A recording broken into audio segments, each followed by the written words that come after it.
do not stop taking any medication you are on, not just psychiatric, any medication without a very clear discussion with your doctor. Say no to drugs എന്ന് പറഞ്ഞാൽ first you should not be having to take psychiatric medication. What causes a migraine എന്ന് ആർക്കും അറിയില്ല. Migraine medicines എല്ലാം കിഡ്നിയും ലിവറിനെയും കൊല്ലുന്ന സാധനങ്ങളാണ്. Psychiatric medicines will destroy your kidneys, your liver, your brain first of all, and your kidneys and your liver will go for a toss. So do not take medicines because you are just becoming a slave to the big pharmacy industry.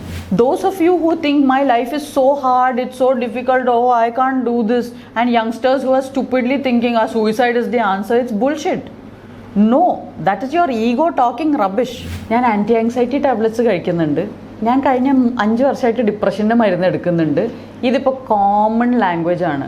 And ആ drugs psychiatric drugs ആണ് drugs.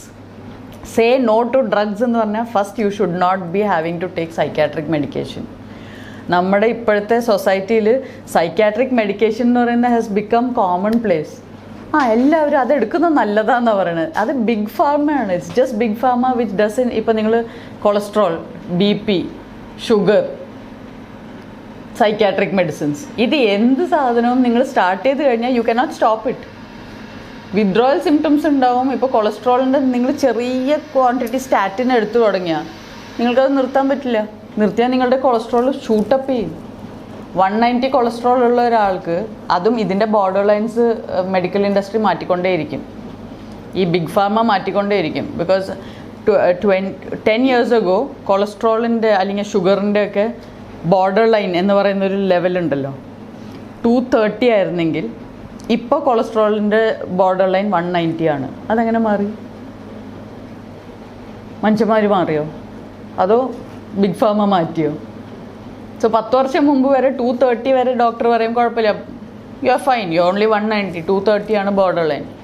ഇപ്പോൾ doctor പറഞ്ഞു 190 ആണോ, border line cholesterol ഉണ്ട്, നമുക്ക് ഇപ്പോൾ തന്നെ statin തുടങ്ങാം.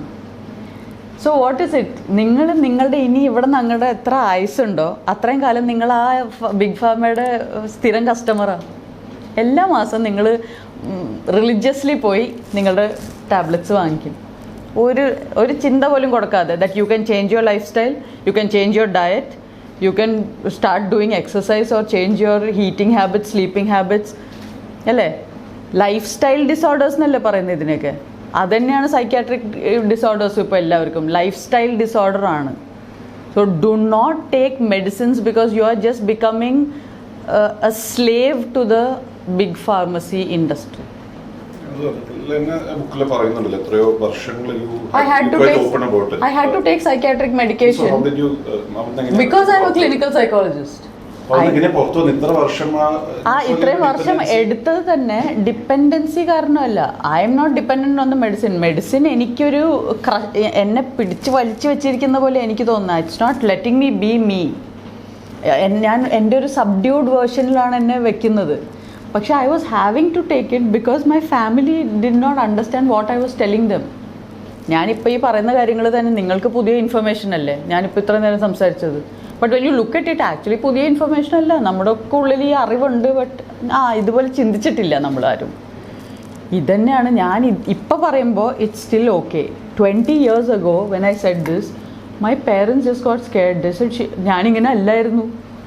ഇന്നലെ വരെ സാധാരണ കാര്യങ്ങൾ പറയുന്ന ഇവള് എന്താ ഇങ്ങനെ പറയണേ, എന്തോ കുഴപ്പമുണ്ട്, കുട്ടിക്ക് എന്തോ കുഴപ്പമുണ്ട്, കുട്ടീനെ സൈക്യാട്രിസ്റ്റിൻ്റെ അടുത്ത് കൊണ്ടുപോകണം. അപ്പോൾ കുട്ടി ആരാ? Already clinical സൈക്കോളജിസ്റ്റാണ്. 3 വർഷം ഡിഗ്രി BSc സൈക്കോളജി ചെയ്ത് 2 വർഷം PG ക്ലിനിക്കൽ സൈക്കോളജി ചെയ്ത് അവിടെ ബോംബെയിൽ സൈക്കോളജിസ്റ്റായിട്ട് വർക്ക് ചെയ്തിട്ടുള്ള ആളെ സൈക്യാട്രിസ്റ്റിൻ്റെ മുമ്പിൽ കൊണ്ടിരുത്തിയ അവർക്കൊന്നും പറയാനില്ല. നേരെ ഒരു ട്രാങ്ക്വിലൈസർ ഷോട്ട് അങ്ങോട്ട് തന്നാൽ ഒരു ദിവസം കഴിഞ്ഞിട്ടാണ് നമ്മളെ ഉണരുന്നത്. So immediately you understand that this is actually, it's criminal. It's like kidnapping a person and tranquilizing them and then pumping them with medicines and saying ഇനി നിങ്ങൾ മിണ്ടില്ല. ബിക്കോസ് എന്താ, നിങ്ങൾക്ക് മിണ്ടാൻ പറ്റില്ല, നിങ്ങളുടെ ബ്രെയിൻ പ്രവർത്തിച്ചിട്ട് വേണ്ട നിങ്ങൾ മിണ്ടാൻ.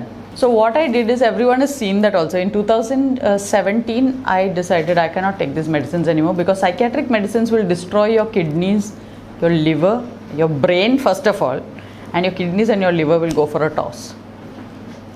So I decided I can't do this anymore for my family or for anyone's sake.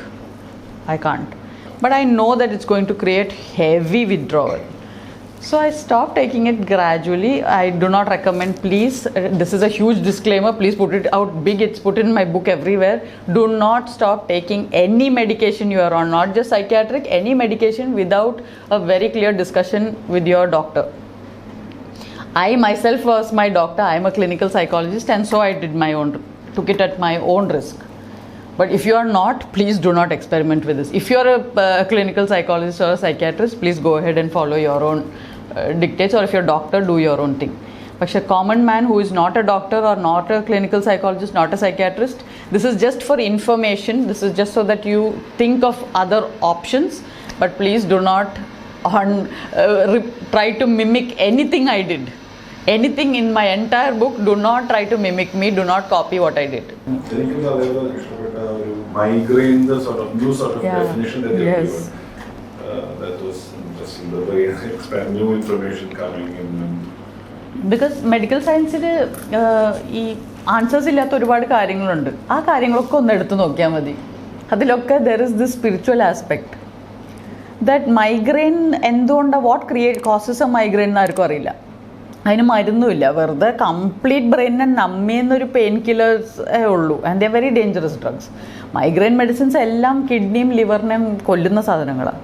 So ഈ മൈഗ്രെയിൻസ് എന്തുകൊണ്ടാണ് സംഭവിക്കുന്നതെന്ന് ആർക്കും അറിയില്ല റിയലി. പക്ഷെ actually migraines are happening because your entire brain structure is changing. Your left and right hemisphere are trying to balance a new thing. And അത് നമ്മൾ resist ചെയ്താൽ it causes A migraine. നമ്മൾ അതിനോട് ഓപ്പൺ ആയ okay what ever എന്ന് പറഞ്ഞാൽ then the migraine eases. And it effects all the നമ്മൾ പറഞ്ഞ all the plexus. Usually that solar plexus or orbac plexus gets affected the most due to a migraine. അതുകൊണ്ടാണ് when people puke out they feel better, because you are throwing out something that you are not either able to digest or you are throwing out something of the old. അപ്പോൾ if you throw some old information out which was not working, ഒരു പുതിയ information കിട്ടി, now your ego has to go out if this information has to come in. അപ്പോൾ ego ആണ് നമ്മൾ കളയുന്നതെങ്കിൽ you feel relief. If you're throwing out this new information, you're going to feel very tired and your migraine will last 3 days. If you throw out the ego, your migraine will end within that, just after that. We are very mysterious creatures actually. ഒരുപാട് explore ചെയ്യാനുണ്ട് human ബീയിങ്ങിനെ തന്നെ. So അതും ഓരോരുത്തരുടെ കണ്ടുപിടുത്തം അവരുടെ മാത്രം കണ്ടുപിടുത്തം, അവരുടെ പെർസ്പെക്റ്റീവ് ആണ്. ഞാൻ പറയുന്ന എൻ്റെ experiences that will not be your experience, but migraine is a migraine. For me, everything, my entire life till 2017 was an uphill battle, and nobody would have felt it on the outside. And that is why I'm telling this story, for those of you who think my life is so hard, it's so difficult, oh I can't do this, and youngsters who are stupidly thinking suicide is the answer. It's bullshit. No, that is your ego talking rubbish. Please understand that nothing of value comes easily. So learn to enjoy the troubles. Like എങ്ങനെ muscle ഉണ്ടാവണേ, six pack എങ്ങനെ ഉണ്ടാവണേ, എങ്ങനെ വലിയ biceps ഉണ്ടാവുന്നത്, from people going and struggling and lifting heavy weights. For 17, at least 15 years, I lifted heavy weights in life. And that is why I am a strong person today. And so when I tell you my story, I hope that it gives you strength to say, yeah, so what? If I lift more weights in life, I become a stronger person. And life actually begins after your 30s. Till then you're just dabbling and finding out what life is. You're going to live your own perspective only after that. So youth is overrated. Your 20s is just a time when you're just picking up on ഇവിടെ എന്താ നടക്കുന്നത്. 10 വയസ്സ് വരെ അച്ഛനും അമ്മയും പറഞ്ഞ പോലെ ജീവിക്കാൻ പറ്റുള്ളൂ. നമുക്ക് ഒന്നും അറിയില്ല. അവർ നമ്മളെ നോക്കിയാൽ നമ്മുടെ ഭാഗ്യം, ആരെങ്കിലും നമ്മളെ നോക്കിയാൽ. 10-നപ്പുറത്തല്ലേ നമ്മൾ ആക്ച്വലി ഒരു മനുഷ്യനായി വിരിഞ്ഞു തുടങ്ങുന്നുള്ളൂ. 20 മുതലേ നമ്മളൊരു വ്യക്തിയാവുന്നുള്ളൂ. 20 to 30 നമ്മൾ ആക്രി പറക്കി, എല്ലാവരും ഇട്ട കാര്യങ്ങളൊക്കെ പറക്കിയൊക്കെ എടുത്ത് നോക്കിയിട്ട് ഇങ്ങനെയൊക്കെയാണോ ലൈഫ്, ഇങ്ങനെയല്ല അങ്ങനെയാണെന്നൊക്കെ പറഞ്ഞ് 40 മുതലേ you are actually become A human being with your own life, your perspectives, your goals, you have clarity. 30 you have got a point. From 40 you are established. Now you know, okay, this is who I am, this is what's happening, okay, or who am I am avadam vare etti. Now you can start. So don't be in a hurry. There's no hurry in life. by 40 if you have things ready is quite good, and hopefully you live a healthy life and you have another 40 to maybe 60 years to live. ഇപ്പോഴത്തെ longevity studies വെച്ചിട്ട് they are expecting people to live above 100, 120. Don't be in a hurry, it's chill. It's like chill out.